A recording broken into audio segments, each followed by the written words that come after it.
Bonjour et bienvenue dans ce nouvel épisode de l'ingénieur du dimanche. Comme vous le savez, l'ingénieur du dimanche, c'est une chaîne YouTube dont l'objectif est de partager un peu une expérience autour du cloud.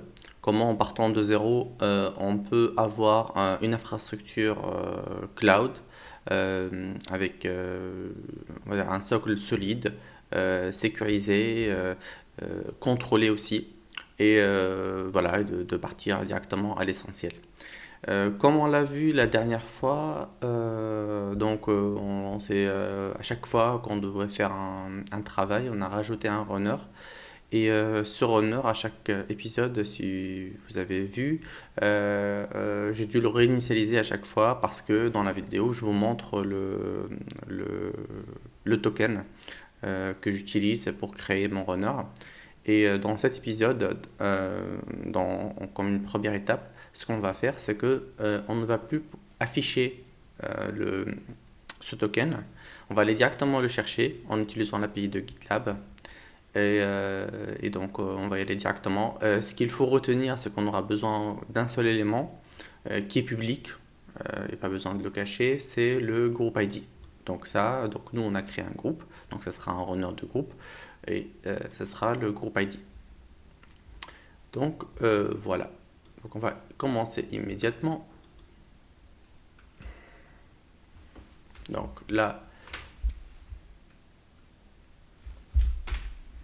on va y revenir plus tard. Euh, Qu'est-ce que je voulais vous dire? Donc là, comme une dernière fois, on va aller directement sur le CI/CD. Ce sera la dernière fois que je vous montrerai la variable de runner, le token. Donc là, comme vous pouvez voir, la variable de runner, elle s'appelle QSPND à la fin. Donc GitLab, comme beaucoup, comme AWS, comme on va dire tous les fournisseurs de services aujourd'hui, euh, fournissent à leurs utilisateurs des API pour pouvoir exploiter d'une façon et automatiser l'interaction qu'ils peuvent avoir avec leur solution. Donc, dans notre cas à nous, donc, on était obligé à chaque fois de venir ici et d'aller chercher cette information-là. Cette information-là, elle est disponible donc dans GitLab. Donc, dans GitLab, je parlais de l'API.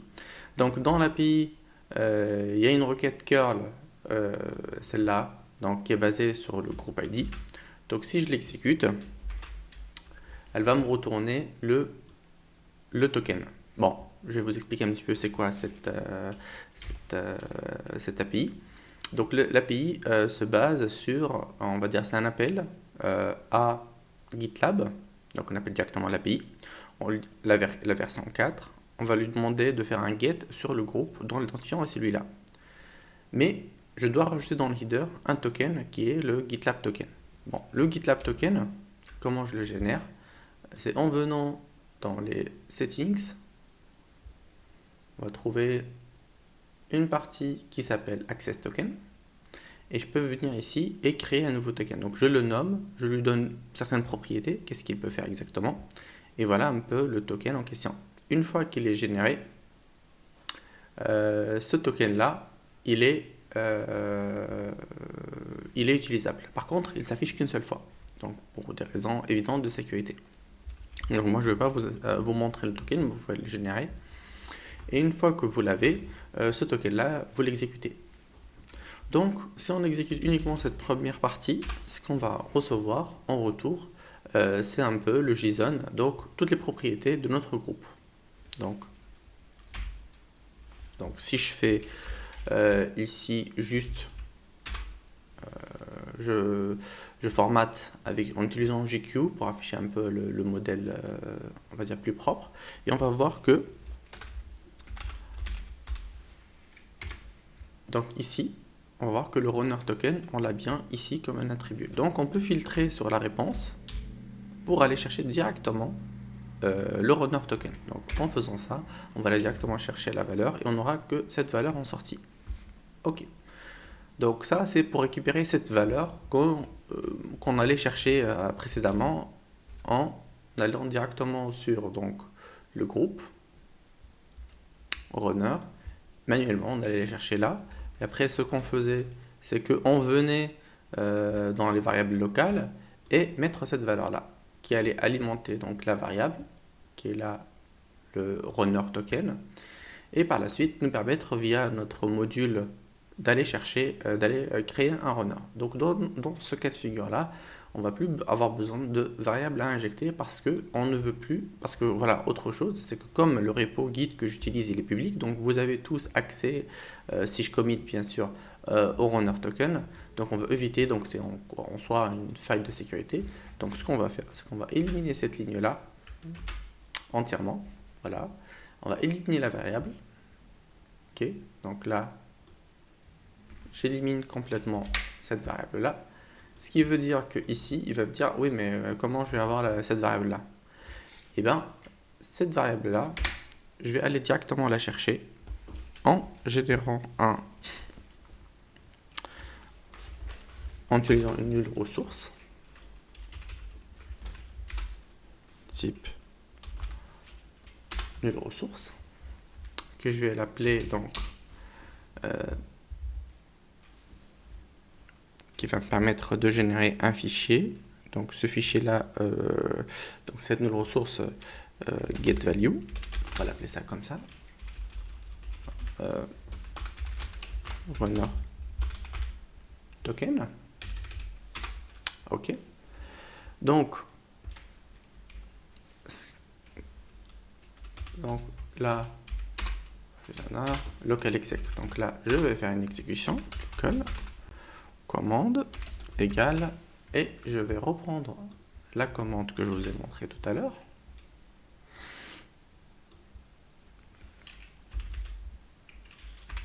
Voilà.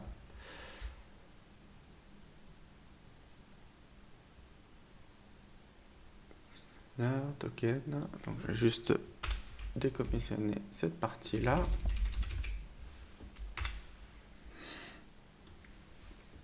Celle-là. Et enfin celle-là. Donc en faisant cela, ce que je vais faire, je vais le sortir sur un fichier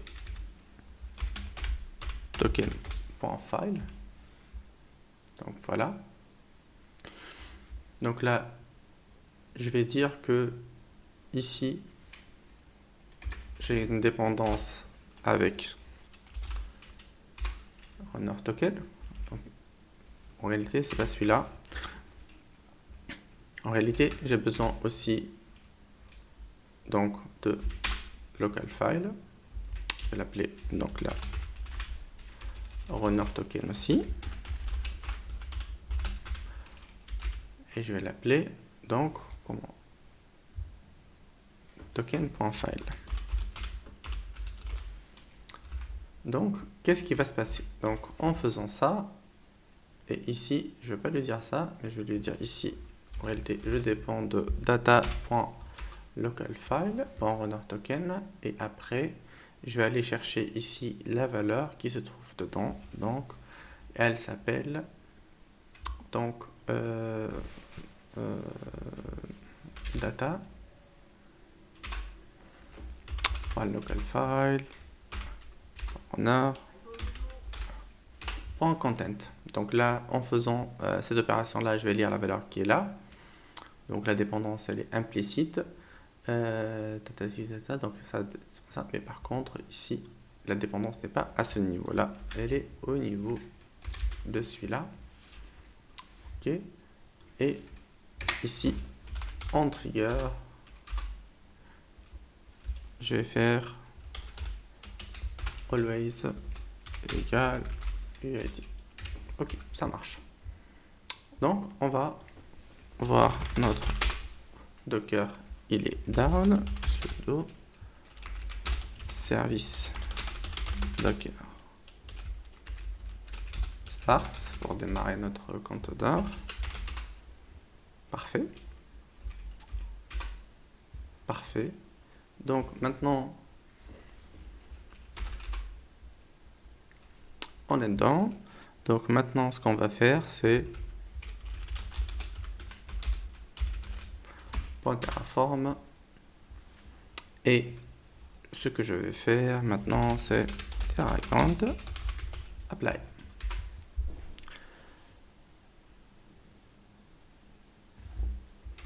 Bien sûr, il fallait que je source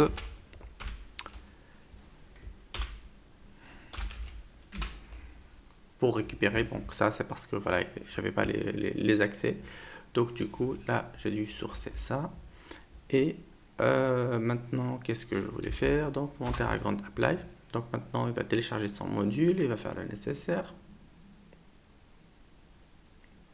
Très bien. Qu'est-ce qu'il dit? Ah, il dit que oui. Donc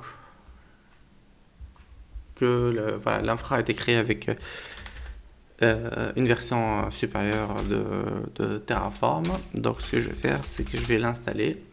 Donc j'utilise TF11 pour switcher. Donc là, si dans TF11 list, donc je vais avoir toutes les versions Terraform qui sont installées sur mon poste. Et là, j'aurai besoin d'installer la 0.13.14. C'est très bien. Tout ça c'est fait, c'est parfait. Parfait. Maintenant, ce que je vais lui dire, c'est tf-env use 0.13.4. Parfait. Maintenant, si je fais liste, ce qu'il va faire, il me dire, voilà, je suis en train d'utiliser cette version-là, ce qui est parfait pour moi. Donc là, je pourrais exécuter mon TerraGrant apply. Les modules ont été téléchargés, les providers.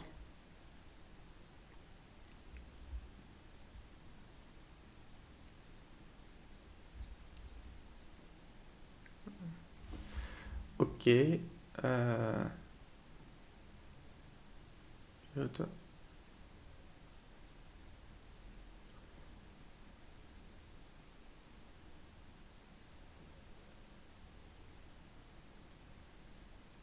Commande.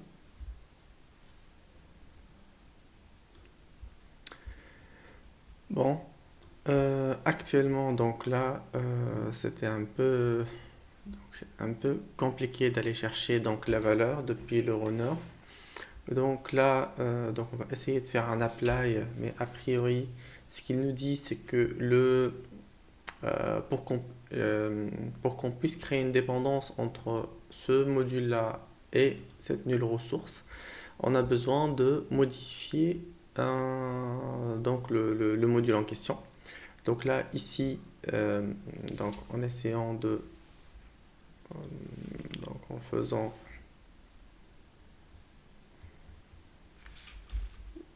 on va essayer d'appliquer, d'aller chercher la réponse, mais ça ne marche pas.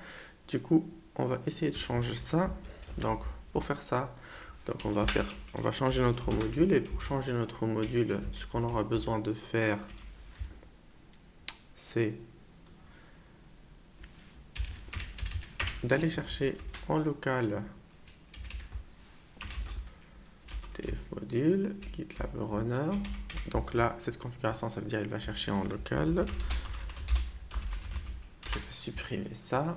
Et après, je vais pouvoir modifier. Donc là, déjà, ce qu'il me demande, c'est de ne plus utiliser le provider, mais plus voilà, permettre de passer le provider en paramètre. Donc là, comme on voit là, je l'ai passé en paramètre. Non, on va essayer de faire notre apply. Est-ce qu'elle va marcher?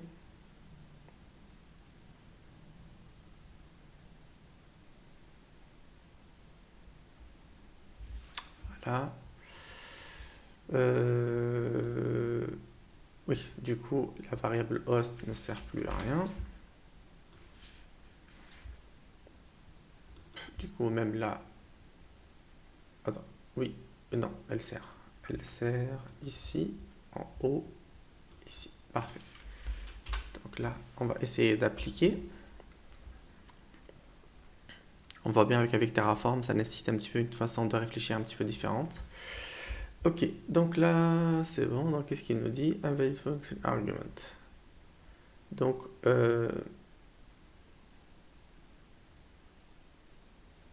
ok, ça marche. Donc là, le problème, c'est quoi? Bon, même si j'ai créé une dépendance, mais ça n'empêche de, je pense, dans sa phase d'évaluation, comme moi je génère directement le fichier, il a besoin de qu'on puisse file exist. Ok. Si elle existe, je prends ça. Si elle n'existe pas, je prends 0. Parfait. Donc là, je prends ce fichier-là. On va essayer de voir s'il le fait passer sur le plan, mais en espérant que sur l'apply, il comprendra qu'il doit aller chercher la valeur dans cet élément-là. Sinon, je devrais lui trouver une valeur calculée qui provient de cette dépendance-là. Ok, parfait. Parfait. Bah, nickel, la dépendance a bien marché. Donc, dans un premier temps, comme on peut le voir ici, donc là, l'enregistrement s'est bien passé. Comme on peut voir ici, le paramètre il est bien passé, il vient de là. Et dans un premier temps, donc il est détecté comme si le fichier n'existe pas. Mais comme j'ai créé cette dépendance-là, maintenant le fichier existe. Bah, c'est parfait. Maintenant, pour avancer un petit peu plus loin sur cette partie-là, on va faire tout ça. Donc j'ai utilisé entre parenthèses la fonction chambre. Cette fonction, qu'est-ce qu'elle fait? Elle va enlever tous les retours à la ligne de notre fichier token.file qui est là. Comme on peut voir, il est sur 2 lignes. Et quand on le passe en paramètre pour la lecture là, ce qui se passe, c'est que voilà, il va arriver là avec un anti/n et ça va pas marcher. Donc là, ça marche.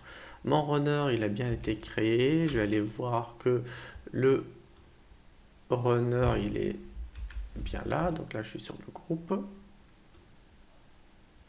Bon, je vais en trouver plein. Là, on va les supprimer. Par contre, ce qui me fait rappeler que je dois rajouter dans le destroy une capacité de l'enlever. Donc là, si je fais mon destroy,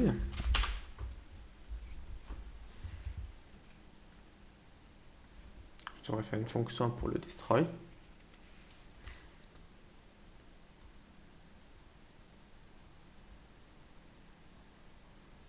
Ok, parfait. Donc là, il a été détruit. Je vais le supprimer de là. Du coup, j'aurai 0 runner. Parfait. Donc si je fais mon apply maintenant.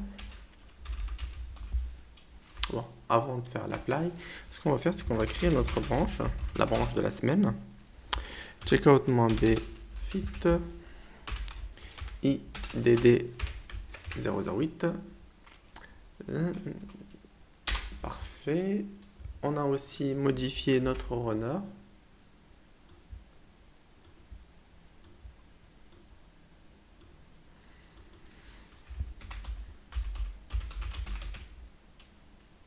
Pulse. Parfait. Ici, GitLab runner. Parfait. Donc là, où est-ce qu'on en est? Donc là, c'est bon. Donc je vais faire mon... Ça, c'est le TF module. Et ça, c'est le runner. Git checkout-b. Ici aussi. Checkout master. Ok. Git pull. Parfait. Git checkout-b fit idd 008. Bon, je changerai le numéro de version par la suite. Parfait. Ok. Apply, qu'est-ce qu'il dit?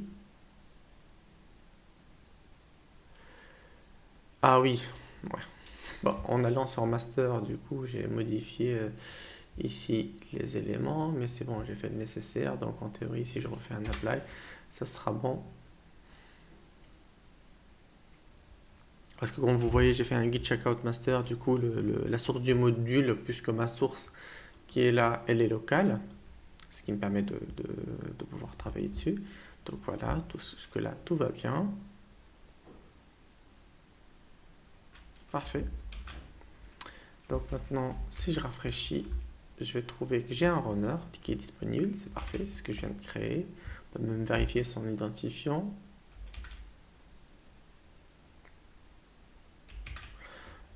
ça doit être visible quelque part.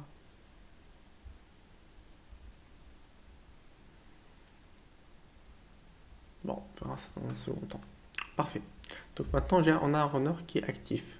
Donc, on a créé notre runner. Maintenant, on n'a plus besoin de passer en paramètre donc le, donc le token. Donc là, du coup, à la fin de cette vidéo-là, je vais réinitialiser donc le runner qui me permettra d'être plus serein. Et la prochaine fois, je n'aurai que à lancer mon runner et ça sera nickel. Ok.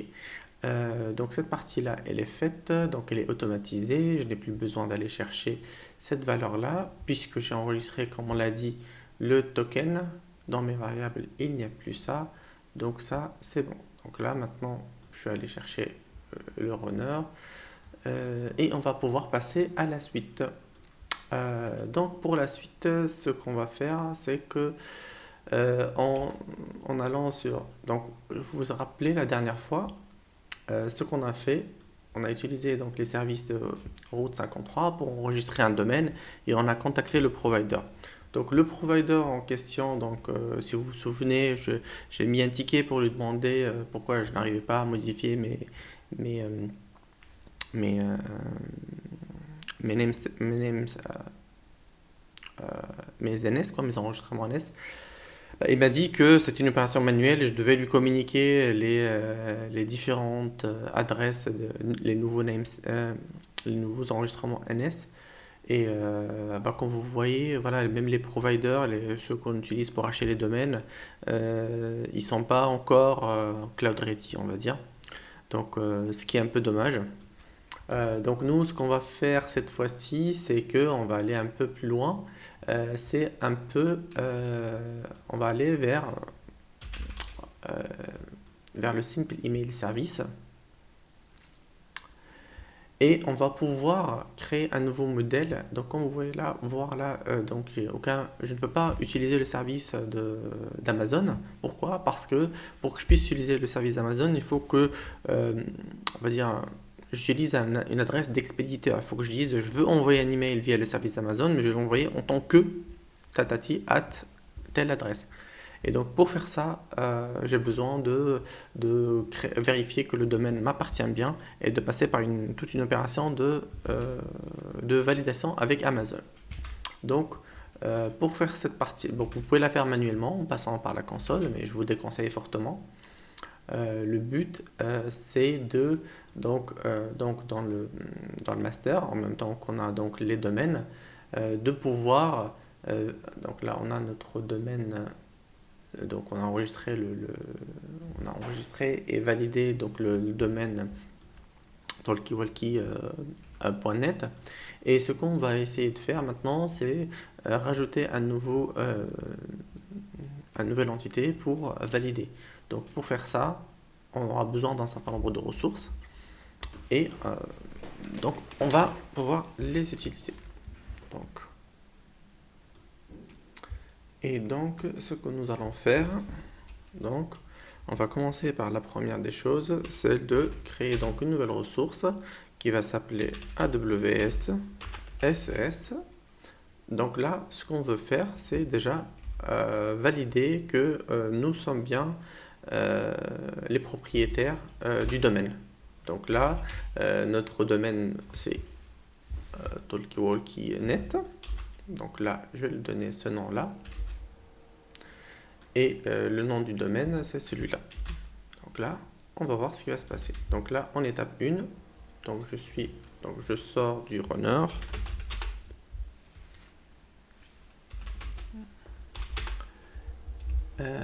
Foundation, 0, domaine, Terragrant, apply. Donc comme on peut voir ici, j'ai rajouté une seule ressource qui s'appelle SES Domain Identity. Donc là, l'objectif, c'est de rajouter une nouvelle instance ici.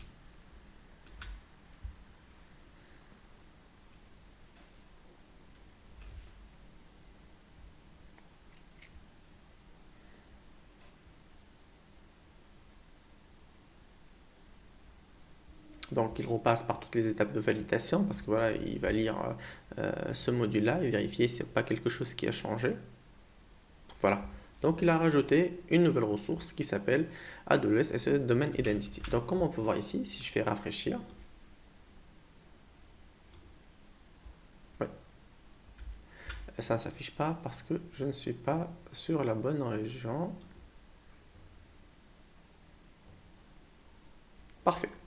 Donc là, comme on peut voir, il m'a rajouté le domaine et je suis en pending verification. Donc ça veut dire qu'il veut que ça soit validé. Donc on va devoir rajouter, donc pour faire la validation, comme on peut voir ici, il va demander un certain nombre de choses. Donc si on rentre dedans, il va demander voilà, des choses, il faut qu'on saisisse euh, voilà, ce texte, cette valeur. Mais tout ça, encore une fois, c'est des opérations manuelles. Et nous, on ne veut pas faire un truc manuel, on veut faire un truc automatique. Donc pour faire un truc automatique, ce qu'on a besoin de rajouter, c'est la validation. Donc pour la validation, il va nous demander de rajouter, donc il nous a demandé de rajouter deux enregistrements TXT, mais on va le faire d'une façon dynamique, parce que ces valeurs-là sont dans cet objet-là, donc dans cet objet. Donc il a besoin de rajouter, donc ici, d'enregistrer donc des records pour valider. Donc là, typiquement, SES, je vais rajouter aussi, oh, je laisse, parce que de toute façon, on va le transformer en, j'ai besoin du user ID, ici,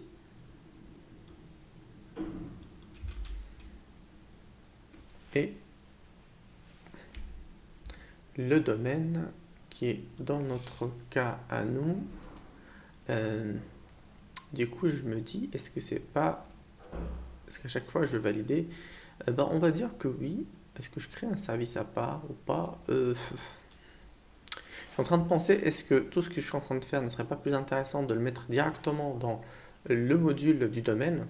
Mais je pense non, je pense qu'il faut séparer ces deux parties-là. Si on veut demain créer que le domaine ou rajouter demain juste le service SES, au moins ça permet d'être plus pertinent. Donc pour cette partie-là, par contre, ce que je vais faire, c'est que je vais créer une variable locale ici. Elle va me permettre d'économiser un peu des domaines qui est égal à ça. Et ça va m'éviter, on va dire, de faire des répétitions. Net. Donc là, ici, je n'ai plus besoin. Donc là, colle. Voilà. Ici, la même chose. Ça évite un petit peu la répétition. Le dry code, il n'y a rien de mieux. Dry pour, pas pour sec, mais dry pour don't repeat yourself.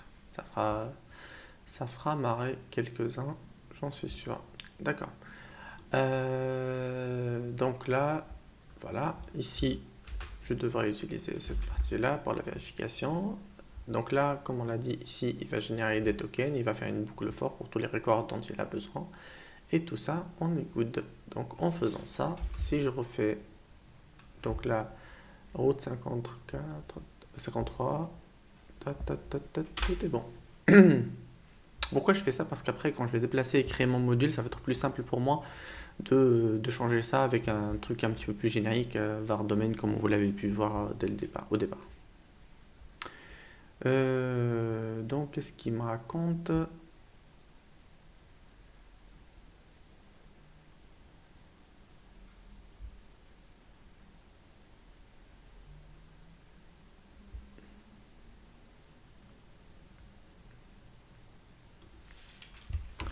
Donc,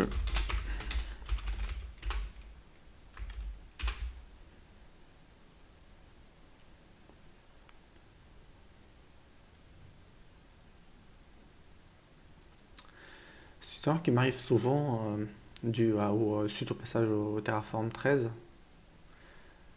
Et elle m'embête vraiment. Il faut que je prenne un peu de temps pour maîtriser un peu ce qui se cache derrière ça. Donc, qu'est-ce qu'il me raconte là?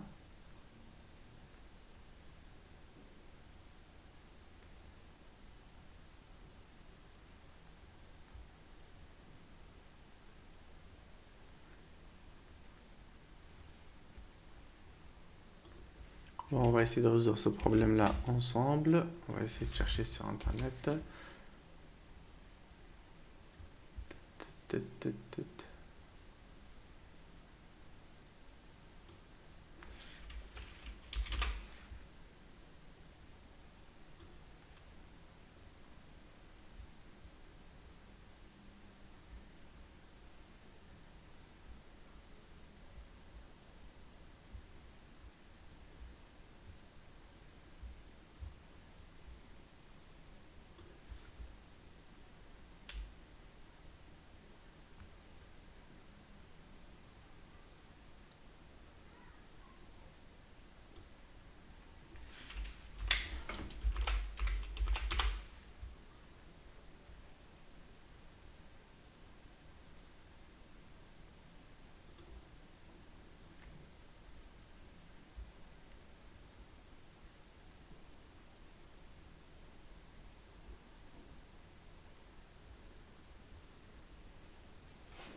Donc là,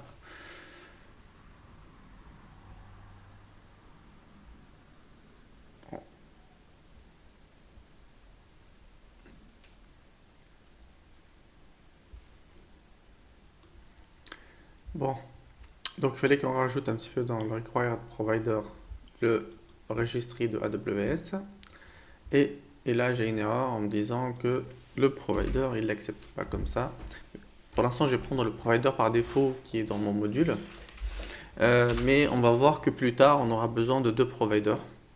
Parce que on va envoyer les emails depuis un compte. Typiquement, quand notre application sera sur le compte de dev, int, UAT ou prod, notre domaine, il sera sur un autre compte. Du coup, pour créer les enregistrements, il faut le compte qui détient la partie route 53 et pour la partie, comment dire, et pour la partie, je perds mes mots, et pour la partie record, on a besoin du domaine principal, le master quoi pour nous.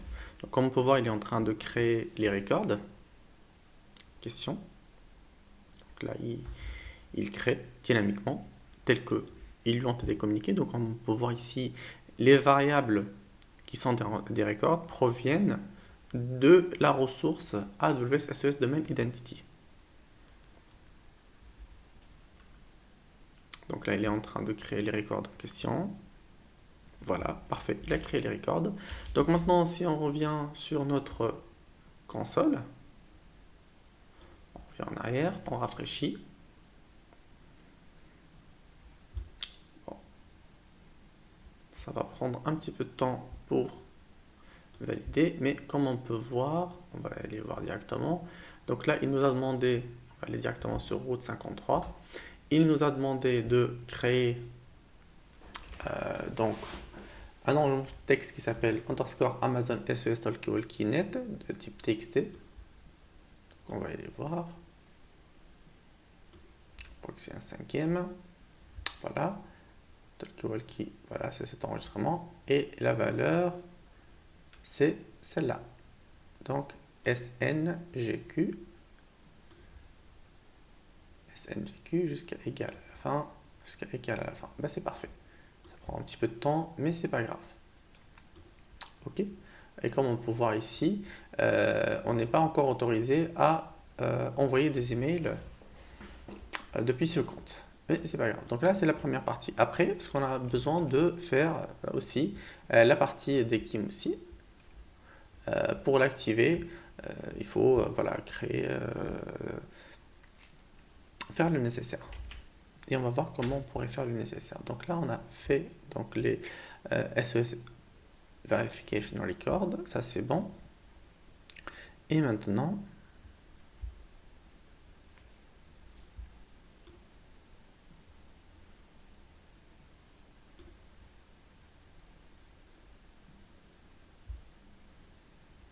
pour la partie SES, pour la partie DKIM, maintenant, ce qu'on a besoin de faire,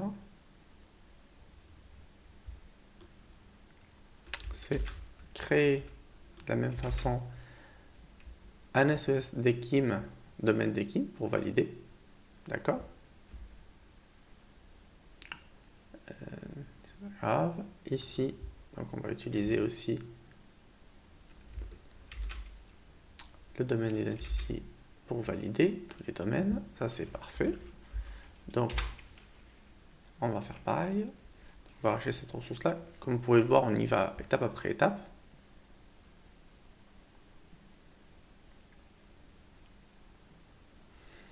Donc là, ce qu'il va faire, c'est qu'il va générer les settings d'Ekim qu'on devra configurer.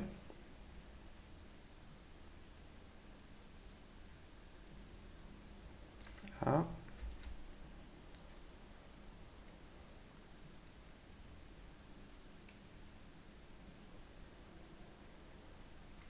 Voilà. Parfait. Donc là, si je reviens là et je rafraîchis. Ok, donc la validation est en cours. Par contre, le Dekim, il m'a créé ce que je dois faire pour que je puisse, donc je dois écrire tout ça. Donc pour le faire, la même chose, je vais faire des records. Et donc, pour la partie Dekim, voilà, la zone ID, c'est celle-là. Parfait. Donc, le domaine, on a dit quoi?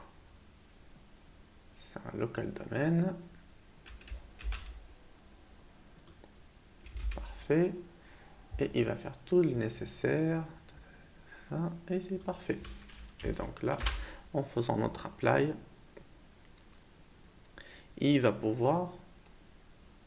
Donc ce sont les deux étapes. Donc une fois que ces deux étapes-là sont validées, oh oui, comme je vous l'expliquais tout à l'heure, cette partie, elle est... Pour l'instant, on prend la partie standard. Mais après, on va faire autrement. Parce qu'encore une fois, donc là, l'enregistrement que l'on est en train de faire, il est sur le compte master. Mais on ne va pas envoyer d'email depuis le compte master. Donc on va juste envoyer des emails depuis le compte de développement, d'intégration, du AT et de prod.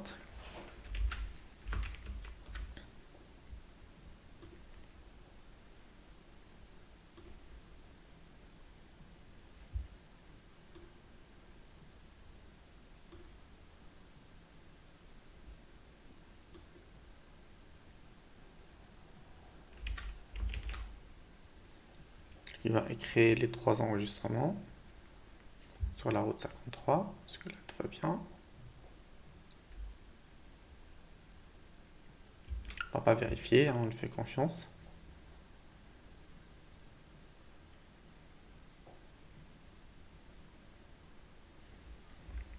C'est très important après, que je l'ai dit et je vais le montrer tout à l'heure. Donc là c'est très bien. Donc il a fait la création. Donc là c'est bon, les domaines sont là. Donc voilà. Donc c'est vérifié, c'est enable. Maintenant, on peut envoyer des emails depuis ce compte-là, sans aucun souci. Mais par contre, on ne sait pas ce qu'on va faire. Donc là, une fois que cette opération elle est faite, ce qu'on va faire, c'est qu'on va rajouter ici donc un module SES. Donc dans lequel ce module-là, on aura besoin donc d'un fichier main.tf qui va contenir par contre 2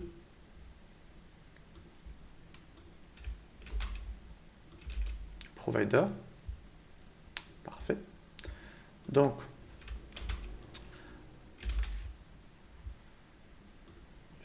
variable. Ok. Donc on va tout mettre d'un coup, comme ça on est tranquille. Donc ici, on va faire notre ses.df. Parfait. Donc dans le master domain ici, là où on a fait notre travail, on va récupérer tout le bloc. Verify, on a besoin de cette partie-là dont on a besoin. On va laisser tout ça là. Parfait. Et dans les SES, on va le mettre ici. Donc, on aura besoin, en termes de variables, je colle comme c'est, donc on a besoin de la région, ça c'est parfait. Pas seulement, on a besoin aussi de la zone ID. le domaine aussi. On a besoin du domaine. On a besoin de la zone ID.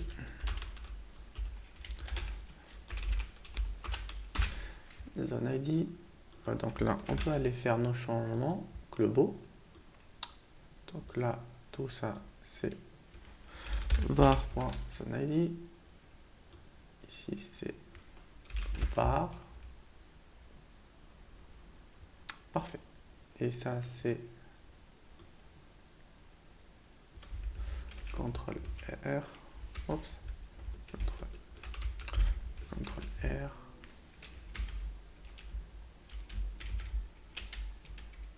Oui. Je remplace par var.domaine. Replace. Parfait. C'est générique juste ici.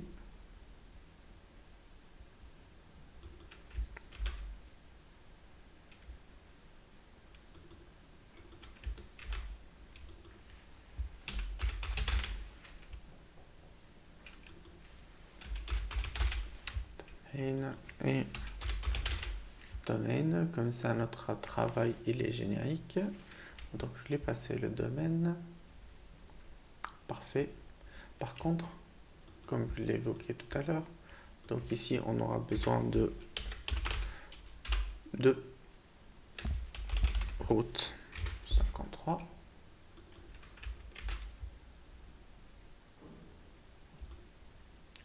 ici on aura besoin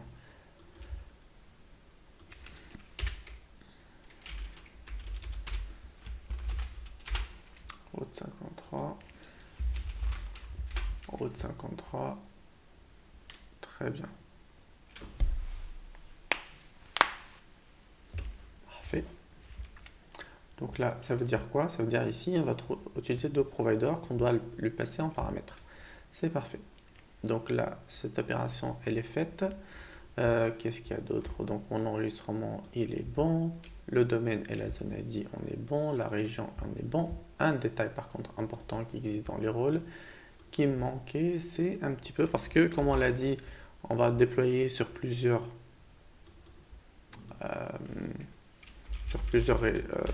comptes. Donc on aura besoin de faire un assume role. Ok, parfait.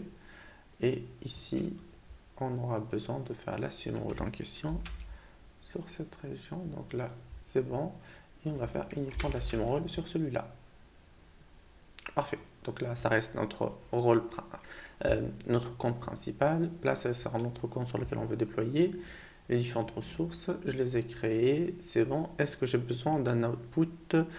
Je dirais que pour l'instant, non, mais on en aura besoin. Parce que on a besoin d'un rôle après qui va nous permettre de créer un rôle qui pourra être utilisé par des composants pour pouvoir envoyer des emails. Ok, parfait. Donc si je reviens là, je n'ai plus cette partie-là. Ça, c'est bon.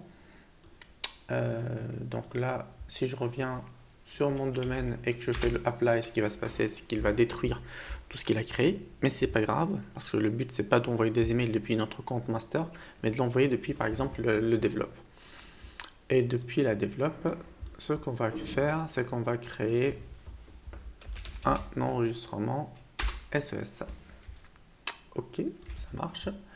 Pour lequel on va prendre ça, on va prendre ça, on va prendre ça. Parfait. Voilà, ok. Add, c'est pas grave. Parfait. Du coup, là, on n'a pas besoin de ça. Mais par contre, on aura besoin de... Donc, on a dit que ça, c'est le main. Mais on a besoin d'un provider AWS.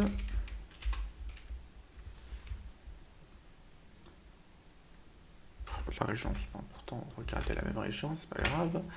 Alias route 53. Ça c'est bon. Provider. Donc là, il a tout détruit. Donc AWS égale AWS et AWS et route. Non. Ici, on va commenter cette ligne et on va se baser sur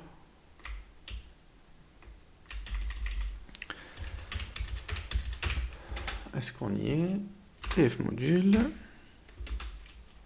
SS, parfait. Donc route 53 égale route 53, parfait. Parfait, parfait, parfait. Donc sur développe, le compte développe, la région, c'est bon.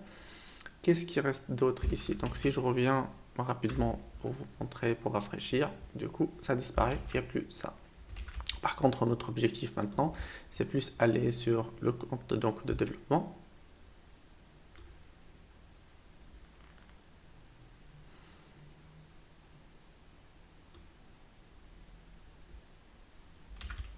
Oui.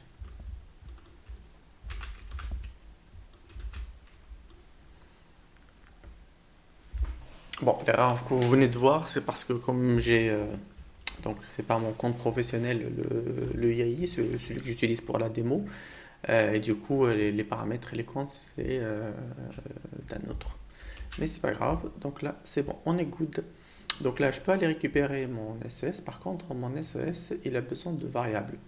Donc il a besoin d'une variable domaine et d'une variable zone ID. On va utiliser uniquement le domaine. Parfait. Très bien. Parce que le domaine peut nous permettre, si on a les bons droits, d'aller chercher la zone ID. Très bien. Donc là, on va aller ici. Donc là, c'est, on a dit qu'on voulait récupérer juste ce domaine-là. Qu'on voulait avoir la capacité de, donc ce module-là, c'est la capacité d'envoyer des emails. Parfait. Donc domaine égale var domaine. Parfait. Il manque encore la zone ID. Donc pour aller chercher la zone ID, c'est que data zone celui-là et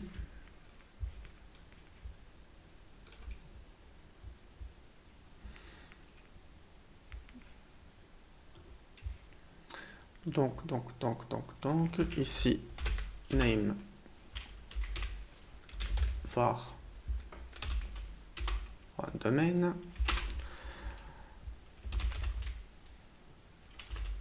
private zone false provider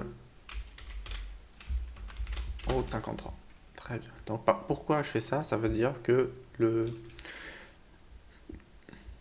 vais utiliser le provider celui-là parce qu'on en a deux.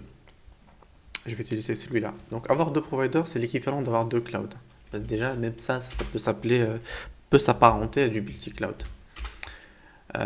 Zone ID, donc du coup égale à data. .53, .talkie, zone ID. Parfait.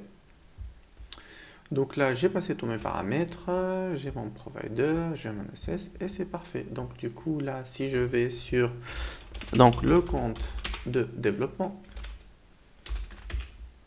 parfait. SOS, parfait. Et je fais mon RM-rf, Terraform, il n'y en a pas. Je fais mon TerraGrant apply. Et qu'est-ce qu'il me raconte là? No such file product, bien sûr. J'ai oublié ce fichier là. Il n'y a pas de dépendance avec quoi que ce soit. Du coup, il n'y a pas de souci. Je peux garder ça comme ça. Et c'est bon.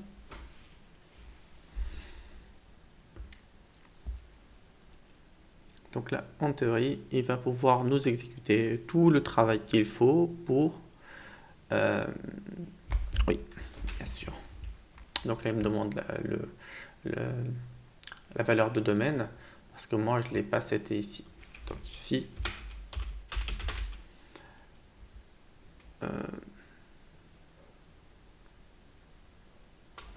suis interpellé un petit peu ici. Est-ce que je lui passe la valeur ici ou là.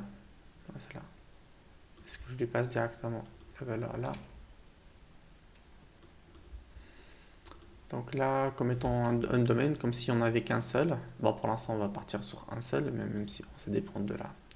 Ok. Moi, je me pose la question si demain il y a plusieurs domaines à valider, je vais faire plusieurs modules, du coup, le mot domaine n'aurait pas de sens, mais bon, on le changera dans un second temps. Donc là, je vais aller chercher donc notre domaine.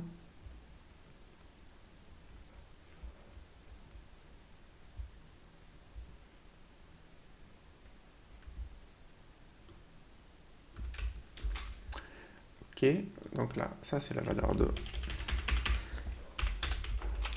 domaine. Et qu'est-ce qu'il y a d'autre? Plutôt. Parfait. Non, il a sa valeur de domaine et il va pouvoir faire son travail.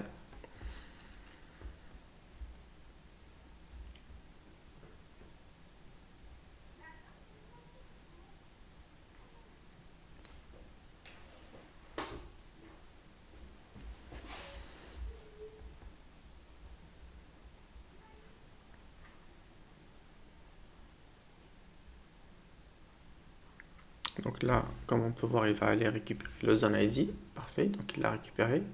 Parfait, donc là, comme on peut voir, il va commencer à créer les records. Donc là, si je me mets sur donc la console et je rafraîchis, on va voir qu'il a commencé ses étapes de validation. Et comme on l'a vu tout à l'heure, il a supprimé tous les records et là, c'est des nouveaux records qu'il va créer pour valider qu'on est bien propriétaire de ce domaine-là. Donc il est sur la partie des Kim Records, là il est en train de créer, ok. Donc il y en a 3 à créer.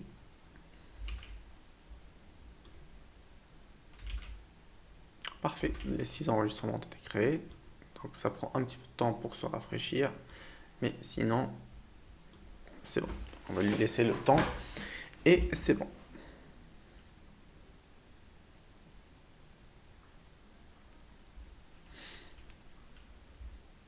C'est parfait. Voilà, donc c'est vérifié, c'est bon. Donc on est en capacité, bon, des Kim ça reste un peu de temps, c'est le record, et voilà, tout est vérifié, tout est bon. Donc c'est quoi l'utilité? Comme on peut voir ici, comme on peut le voir, ici je suis sur un autre compte, donc sur le compte de dev. Donc sur le compte du AT, je n'ai pas fait cette opération là, mais si j'ai besoin de le faire, donc je vais intégrer ce module là uniquement sur cette partie là. Donc là, comme on a vu, donc les domaines sont créés dans la région master, donc sur le compte master. Et donc là, juste j'autorise ces domaines-là à renvoyer des emails au nom de mon domaine à moi, qui m'appartient. Ok, donc sur cette partie-là, on a bon. Donc là, si je veux le rajouter aussi sur un autre, donc là je l'ai fait sur dev, mais si je veux le faire aussi, je pourrais faire la même chose. SS, je récupère toute cette partie-là et je la mets uniquement sur le compte de prod. Donc là, c'est bon. Bon, bien sûr, il faudra en premier lieu supprimer le point Terraform pour qu'il ne confonde pas un petit peu ces choses. Et ici, je récupère juste le compte qui est là et je viens là et je modifie cette partie-là. Parfait. Et je le renomme en prod. Et maintenant, si je vais donc sur le compte de production, SES, TerraGrant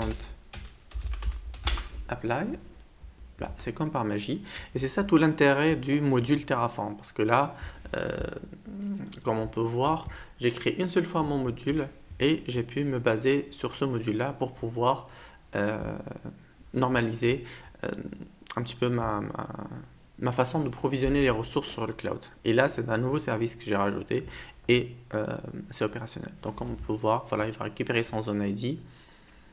Je vais bien indiquer voilà, tous les éléments qu'il faut et ça a été très facile alors que normalement si c'était manuel j'aurais dû faire plus créer, après je prends les enregistrements, je vais sur l'autre compte en route 53 créer les records, ainsi de suite, alors que là ce n'est pas du tout le cas. Donc, je considère que cette étape-là, elle est faite, finie, validée. C'est parfait. Le to-do, donc là, on est good. Donc, on va attendre qu'il finisse. En prochaine étape, on va créer un ITP, une API et un web, même si, bon, je sais que je vous ai promis qu'on crée l'application web cette semaine-ci, mais je trouvais que cette partie-là c'est aussi était importante. Ah, ah, ok. Haha. Ah, ça, j'y ai pas pensé. D'accord. D'accord, d'accord, d'accord.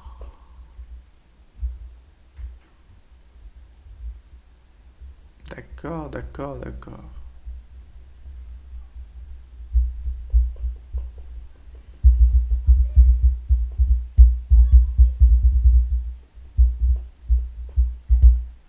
Pourquoi ils doivent en créer qu'un seul?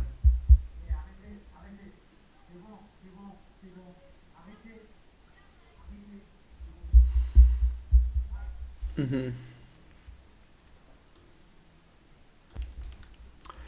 Bon,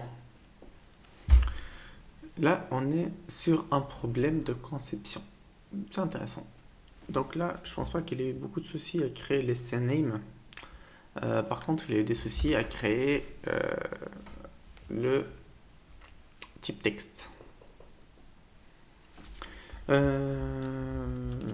Honnêtement, je ne sais pas quelle réponse donner à ça. Je ne sais pas. Donc là, du coup, si on se positionne sur le compte de prod, donc là, je vais switcher sur le compte de prod.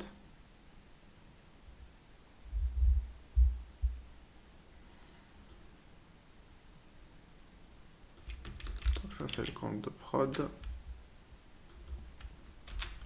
Il y a un rôle qui s'appelle assume rôle. Et ça, je l'appelle prod. Et en bleu.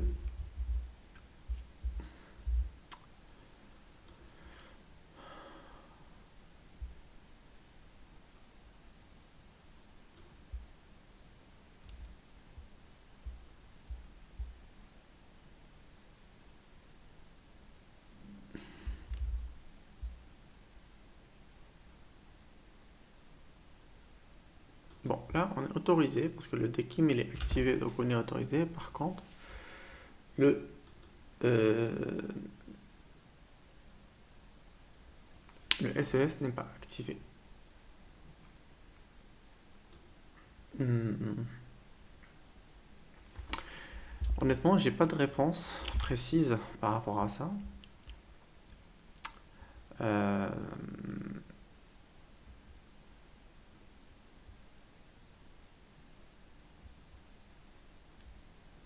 Est-ce que c'est le même ou pas? C'est quoi la valeur déjà? J'aimerais bien savoir c'est quoi la valeur de SES. Peut-être que c'est une valeur standard. Du coup, si c'est une valeur standard, du coup, je vais la rattacher au domaine. Parce que c'est on va dire, c'est un élément structurant. Est-ce que dans l'élément texte, c'est le même? Non, ça c'est Google. Là, j'ai pas l'impression et du coup NQ+, sur la prod, il demande quoi?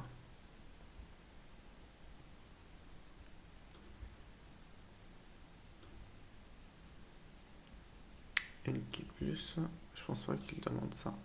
Non, il demande autre chose.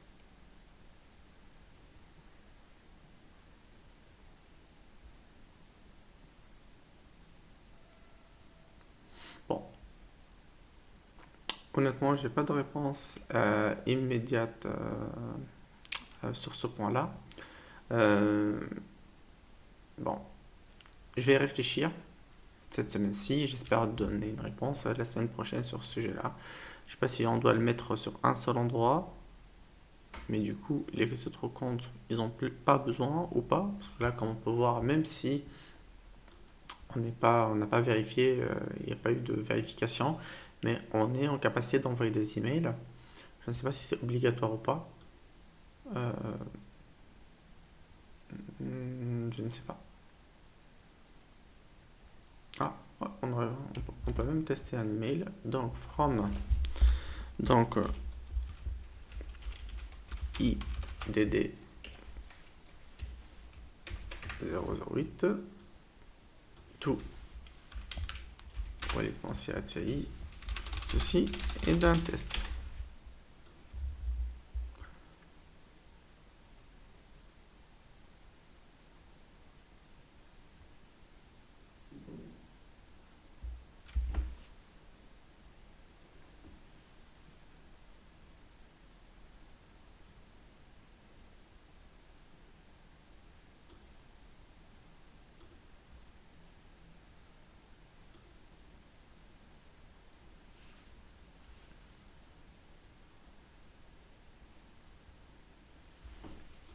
On va voir sur la partie développe. Est-ce qu'on est en capacité? Est-ce que c'est cet élément-là qu'on n'a pas vu?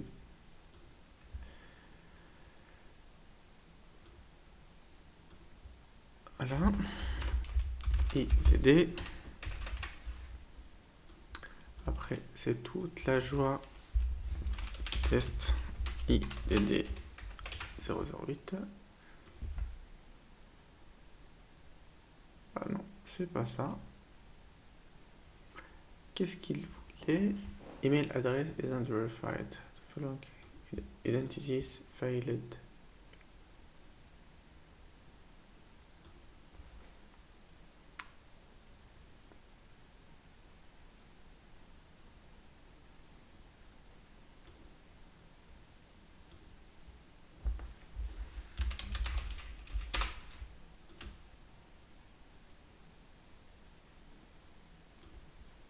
Ok.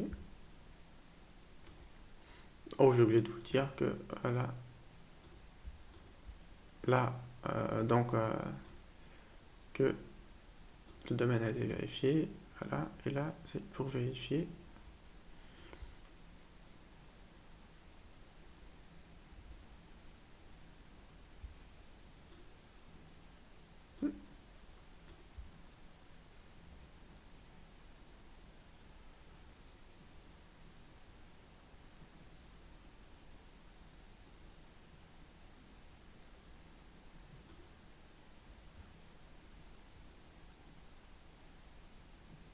Je fais un peu embrouillé là.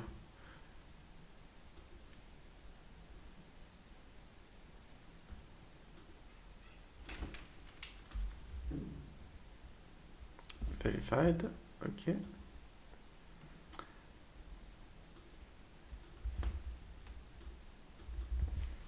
On dit quoi? IDD 08 to id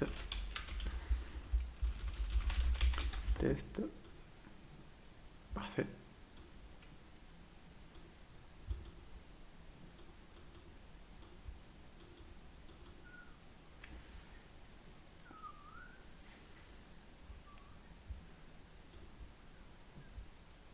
Pas qu'il va tomber directement dans le spam.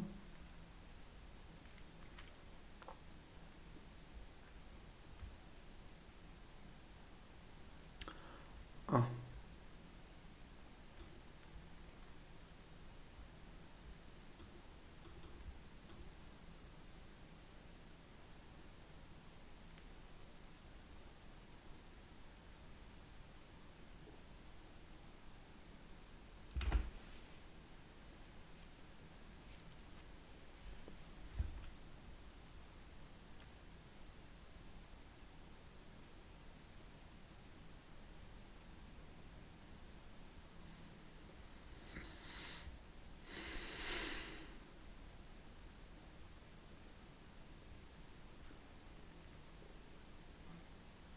Bon, en tout cas, le CSI il est validé.